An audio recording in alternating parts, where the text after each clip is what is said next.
hasil pertandingan tadi memang kedua tim main ketat. Kami nggak mau ambil resiko.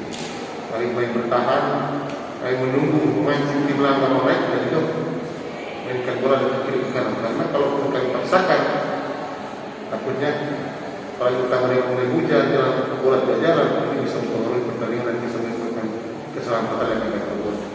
Kasih insya Allah pertandingan juga besar karena akan dibawa lagi. Terima kasih.